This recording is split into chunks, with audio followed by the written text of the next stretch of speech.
Not standings. Miami is 4-6. I don't care. They're averaging 28 a game since Tua came back. They lead conversion rate on third down, 61% since Tua came back. He's 78% completion percentage since Tua comes back. Coach and quarterback league. Fourth easiest schedule remaining. They hammered the Rams, should have beaten Buffalo, hammered the Raiders. I don't care. This is not standings. This is a top 10 team right now. I wouldn't want to play them. I wouldn't mind playing them in January in cold weather, but right now I wouldn't want to play the Dolphins. Number 9. Vikings. Only 2 losses this year to the Lions and Rams. Top 10 scoring offense, top 5 scoring defense. I think Brian Flores deserves another head coaching job. Their defense is not the best in the league. They lead the NFL in takeaways. That's coaching. They're fooling people. They're fooling quarterbacks. This is a dangerous team. I think Sam Darnold's reckless nature will eventually hurt them in January in big games, but right now they're 9. Number 8. I like Arizona. People have been crapping on Kyler Murray for years. I think he's great. Cardinals have not allowed a touchdown in 3 straight home games. I think their defensive head coach knows what he's doing. Kyler this year, for all you people that bang on him, 70% completion percentage, 101 passer rating, 4-game winning streak. I love watching Arizona play. I love their offensive pieces. I think they need another draft to get more complete. Here's another team I would have no interest playing in the playoffs. Arizona Cardinals 8. Number 7. Ravens. Listen, they're 2-4 in games where they asked Lamar to pass 30 times or more. So stop doing it. Every time they face the Chiefs, every time they face the Steelers, they lose their identity. Derrick Henry disappears in the fourth quarter. They passed 33 times. They ran like 19. What are you doing? I'm telling you, I think Lamar's Superman, but clearly Spags and Mike Tomlin are his kryptonite. Ravens at 7. Number 6. I think the Chargers feel a lot like, to me, the Chiefs. Really good coaches. Jesse Minter, Jim Harbaugh, Justin Herbert, little light on weapons. First time they allowed 20 points or more this season. 4-game winning streak. Fewest giveaways. They do not turn the ball over. 21 sacks during the 4-game streak. I'm telling you, it's like Kansas City. You wish they had a dominant number 1 receiver, but the culture, the toughness, the defensive coordinator, the coach, the quarterback, Chargers at 6. Number 5. The Steelers beat them. I think if they played again, it would be a coin flip. But listen, they held Lamar to under 50% completion rate and Derrick Henry under 70 rushing yards. And Russell Wilson is 4-0 as a starter. Here's what I really like about them. They're 5-0 against teams with a winning record. That's so Mike Tomlin. Mike Tomlin's his teams often play poorly against mediocre teams or bad teams. But if you back Mike Tomlin teams into a corner against a winning team or they're an underdog, they're fantastic. 2-0 in games this year without scoring a touchdown. The rest of the league is 2-18. So they can win multiple ways. Pittsburgh at 5. Number 4. I think Philly's got the best roster in the league. Lead the NFL in yardage differential, 7-0 when A.J. Brown plays. Their defense over the last 6 weeks has given up less than 2 touchdowns. Nick Sirianni, to me, has stepped back and let his coordinators coordinate, and that's when he's at his best. I do think their roster, they're the best roster in terms of rising young stars, stars in their prime, and old stars, where I think Detroit doesn't have as many veteran stars. They're mostly younger going into their prime, but I have Philadelphia at 4. Number 3. And the final 3 teams are the only teams I think can win the Super Bowl. Kansas City. Listen, Mahomes has a lot of picks. He's got 11. But here's the thing to remember. They're still the best third down offense in the league, 52%. And Mahomes has still been unbelievable in the fourth quarter, 109.9 passer rating. So I do think interceptions do matter in big games. And he's had some ugly ones this year. But they're still, to say they're bad offensively, no, they're not. They're great on third down and great in the fourth quarter, and that's all I mostly give a rip about. But I'm going to put them 3rd this week. Number 2. Buffalo beat them, and Buffalo beat them without 3 of their starters offensively. I think this is the best Buffalo team I've seen. For years and years, they didn't have a good running back. Now they do. Now they have 2 good tight ends, although Kincaid didn't play. I think the young rookie receiver and Amari Cooper are really nice, plus they have the slot from Boise State. I think this is the best version of Buffalo. And listen, the 4 straight regular season win against Kansas City. This is not like Baltimore and Pittsburgh where the Steelers are in Lamar Jackson's head. That's not this. They beat Kansas City. They just don't beat them when they want to beat them in January. Number 1. Listen, Detroit's numbers, data, I still question them if they got to a Super Bowl situationally. But I mean, they're the second team to score 50-plus points in back-to-back home games since the 70 merger. It's like a college team.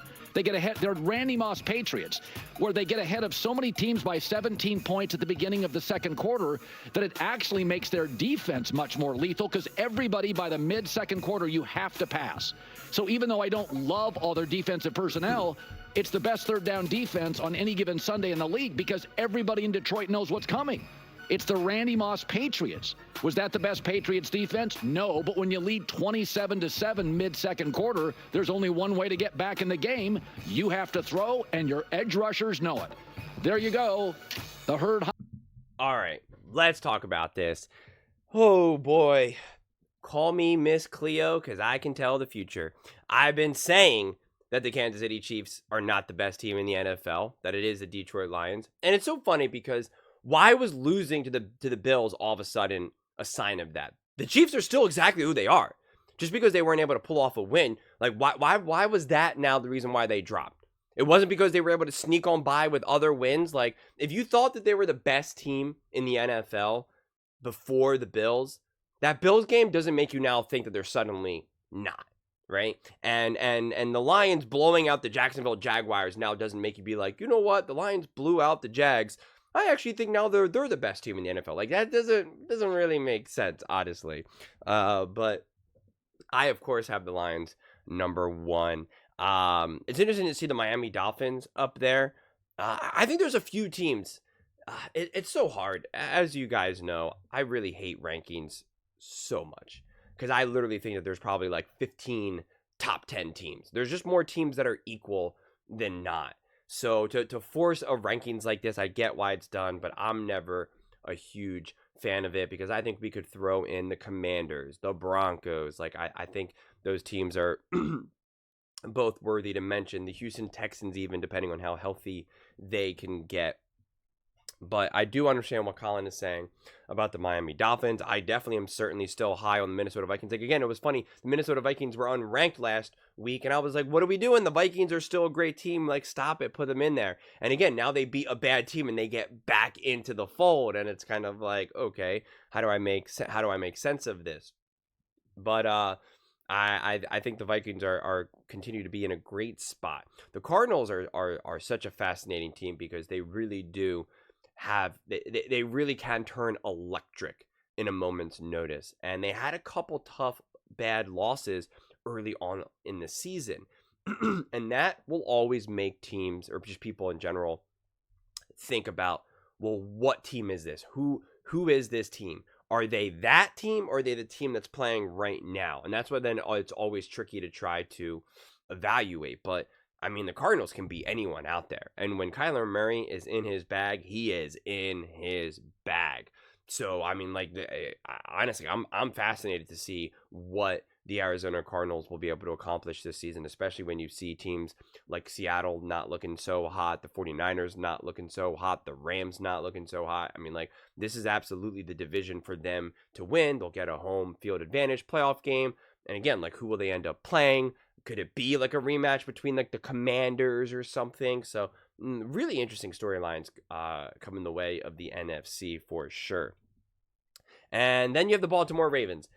Yeah, I think it's totally fair to drop the Baltimore Ravens down outside the top 5. I mean, I am going to continue to rail on their coaching. I do not think that Spags and Mike Tomlin are Lamar Jackson's kryptonite. No, they are the kryptonite of Harbaugh and the Baltimore Ravens as a whole. Do not pinpoint that and put that all on Lamar Jackson. I've already gone on an insanely in-depth rant about all of that, so I won't do that again. But it's the whole team is an absolute disaster in those moments. They can't step up. They're bad. They're poorly coached. They get an insane number of penalties. Like he's saying, Derrick Henry went, where did Derrick Henry go in the fourth quarter? They had 12 penalties. The Baltimore Ravens, 12 penalties. Derrick Henry had 13 carries. So they pretty much had the same number of penalties as Derrick Henry had carries. That is awful football. That is awful coaching, not Lamar Jackson. The San Diego, Los Angeles Chargers. Someone told me to stop calling them the San Diego. They've been there for years. Well, I lived in San Diego, so they will forever be the San Diego Chargers. Fight me on it, man. Fight me on it. But in all seriousness, no, I love what the Chargers are obviously doing. I've said this now repeatedly that I think with the Chargers and the Broncos coming, the reign of the Kansas City Chiefs of that division is officially over. I can't wait to see the Chargers play the Chiefs again. That's going to be a really, really fun game. Hopefully everyone can be healthy and we can get like a fair assessment, because I don't think we got that last time they played one another. So I'm really excited to see what the Chargers can do as long as they can continue this momentum. And they can't afford to drop any of these games that they should win. Like they could have maybe dropped that game against the Bengals, even though that they had that game won, and it could have been one of those games where it's like, oh my God, you let that get away from you. So it was great that they didn't, because I think them competing for the division and getting and winning the division is there. It's going to take a little bit of luck. You need the Chargers obviously have to keep winning. They need the Broncos to beat the Chiefs, and obviously the Chargers need to beat the Chiefs, and like those things happen. They could be winning the division. They could lock down the division. So it's on the table. It is truly on the table. Excited to see. The Steelers, I mean, they're obviously the front runner to win their division now, and not many people saw that coming. A Russell Wilson-led Pittsburgh Steelers team winning the division. Who could have saw that coming? Was it maybe me? Did I actually say back in the summer that with Russ being the quarterback over Justin Fields, the Pittsburgh Steelers could be a legitimate contender in the AFC? I think I said that. Yeah, I'm pretty sure I did. If you're wondering why am I being so smug about it, it's because I got ripped to shreds for saying that. Ripped to shreds, and I was apparently like a Justin Fields hater or something. I don't even know. It doesn't even make sense. But yeah, this team is legit. And when you can win in so many different ways, and you can win ugly and all of that, we praise teams like the Kansas City Chiefs for doing it. So you better praise the Pittsburgh Steelers for being able to do it. Right? And we always do that. Not every game is going to be where you put up 35 points and your quarterback throws for 19 touchdowns and 10,000 yards. That's not the way how football works. So to be able to win a tough, gritty divisional game with Russell Wilson definitely making a pretty bad mistake in the end zone, and them still able to win and be composed and clearly be way more composed than the Baltimore Ravens. The Baltimore Ravens they're the team that's supposed to have the momentum. They're the team that's supposed to have the Super Bowl expectations to win it all. Lamar Jackson, 2-time reigning MVP, AFC Championship game. That was just a fluke that we lost against the Chiefs. We are for real. We got Derrick Henry. Let's go. And the Pittsburgh Steelers said, absolutely not. No, thank you. See you next time. So that is big time for the Steelers to let everyone know we are legit. We have always just been a competent quarterback away. Just give us a quarterback who knows how to play in the NFL, and we will win games, as the Pittsburgh Steelers have clearly proven. The Philadelphia Eagles, and again, these rankings are just, who really knows, quite frankly. But in terms of the Eagles right now, like, I think they are absolutely a top team, and I would put them probably closer to top 3 than top 4 or 5, just because of what they can do offensively, and that defense is rolling. Vic Fangio has that defense absolutely on fire. All of the moves that Harry Roseman have made have been grand slams. What's better than a grand slam? I mean, like, it's just out of the park, insane, bottom of the 9th bases loaded World Series. I mean, it just is. What Vic Fangio has been able to do with that defense has been truly special, considering what that defense was last year. It was an absolute disaster. And now everyone is feeling more connected on defense. They know what they need to do. They're adaptive. They're aggressive. They're assertive. They're opportunistic. What's not to like there? And then obviously offensively, you got Saquon Barkley absolutely balling out, a legitimate MVP candidate, right? Jalen Hurts is developing his relationship with Kellen Moore. A.J. Brown obviously is that dude. Devontae is obviously that dude. Dallas Goedert healthy. That O-line getting healthy. Even when someone on the O-line goes down, the backup steps up and they're still legit. I mean, it's just so impressive, everything that they've been able to do. I'm not one to break down film, but even some of the run game when they had, oh my God, I can't believe I forget his name right now, but the backup to Saquon Barkley, oh God, his name completely slipped my mind, but just some amazing schemes when he went on a big chunk, like in that game against the Commanders when he had like 10 plus yard runs. Like if you go back and watch it, like the blocking of that and the holes that were there, oh my God, Gainwell, was just unreal. It was poetry in motion. And it's just like, that is a team that is well prepared, well coached, well coordinated, and just ready for the moment. And that was a big win for them to obviously take a legitimate commanding lead of not only obviously playoff berth, but as well as the division. The Kansas City Chiefs. People, every time I make these herd hierarchies or the tiers for Nick, right? Everyone always wants to call me a Kansas City Chiefs hater because I said that I don't think that they're the best team in the NFL, but I still think that they are indeed a top team in the NFL, without a doubt. And I think they are a top team, like literally top 1, 2, 3, like in that category. I will never bet against the Kansas City Chiefs. They are such a highly run franchise. They absolutely could have beaten the Buffalo Bills. Absolutely. I mean, they lost to Josh Allen's heroics on that 4th and long. I mean, they could have stopped it. There was nowhere to go. He found a way. That was the greatness of Josh Allen, to be able to ice that game, score that touchdown. If they don't, I mean, do you really think that the Kansas City Chiefs couldn't have marched down, drained the clock, and kicked a field goal to win the game? Like, I know Butker was, hurt, whatever, but we know that's well in the realm of things for the Kansas City Chiefs to be able to do. So they easily could have won that game. And then if they ended up winning that game, then everyone would have said, hey, they're still the number 1 seed. They're still the best team in the NFL. So it's like, I try not to look at whether you win or loss. I care how you play. Okay, I care how you play more than whether or not you win or lose. Obviously, wins and losses matter, but it's how you play. Kansas City Chiefs are still a top team. The Buffalo Bills, obviously an impressive win, right? To be able to get that win, to have Josh Allen be that dude. As I've already said, as Buffalo Bills fans will know, I think Josh Allen is the best quarterback in the NFL, and he has been since last year. He is absolutely Superman. He is absolutely insane, and everything he does, quite frankly, is truly special considering the circumstances that he has been given. The Buffalo Bills, when he took over this team, had not won a playoff game since 1995. Patrick Mahomes took over a team that won a playoff game with Alex Smith, that was in the playoffs year after year after year. Andy Reid had that team in the playoffs. Okay, and Alex Smith won a playoff game. Patrick Mahomes obviously elevated that team, but Josh Allen took over a team that had not won a playoff game in over 20 years. Okay, like, it's just not even close. Not even close. So what Josh Allen has been doing with this team is special. To watch the defense step up and really just saturate Mahomes, make him uncomfortable, make Kelsey irrelevant, take care of DeAndre Hopkins, was just really great team win all around. Amari Cooper stepping up. Just really great stuff. And the Detroit Lions, I mean, like, what more can you say?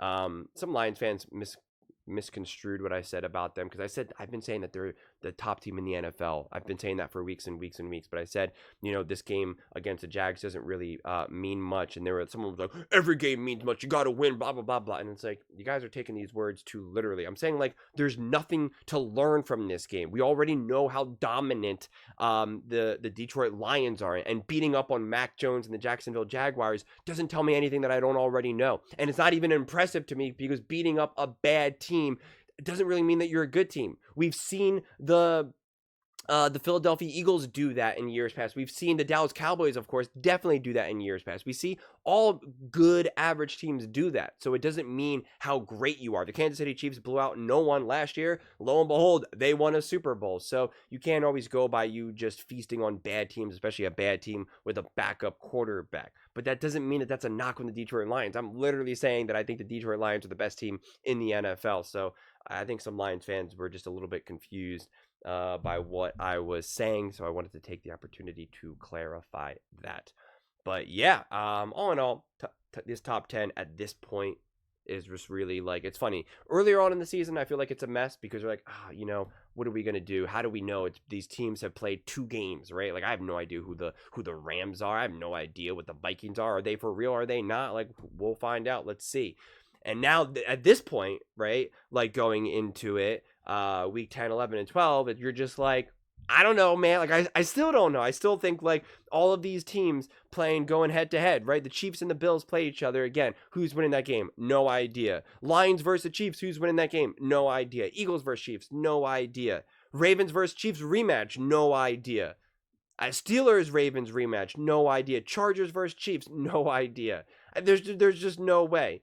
Seriously, there's just no reliable way. So I become, honestly, more confident in who I think is a top team in the NFL and who are the bad teams but no idea in terms of rankings. I will not go into the playoffs this year saying, oh, obviously the Bills are the team to beat in the AFC. Like, I'm not going to say, oh, obviously no one can beat the Chiefs come time playoffs. Not going to say that. It's just, I just got no idea. I really, really don't. And anyone who wants to convince you otherwise, it's just they're a little too overconfident for me then. But those are just my thoughts. I'd absolutely love to hear yours. What do you guys all think about Colin Cowherd's herd hierarchy? Let me know in the comments below. I read every single comment, so whether you agree with me or disagree with me, either way, let's get in some discussions. Let's get in some fights, but ultimately, let's just have some fun. And please do consider subscribing. We are building an amazing community here, and I'd absolutely love to see you part of it. I want to build something that we all genuinely feel connected to, something that we're really excited to be part of. I think we're well on our way to doing it. And please don't forget to give this video a thumbs up, as it really does help with the visibility and the algorithm. Thank you so much. See you next time.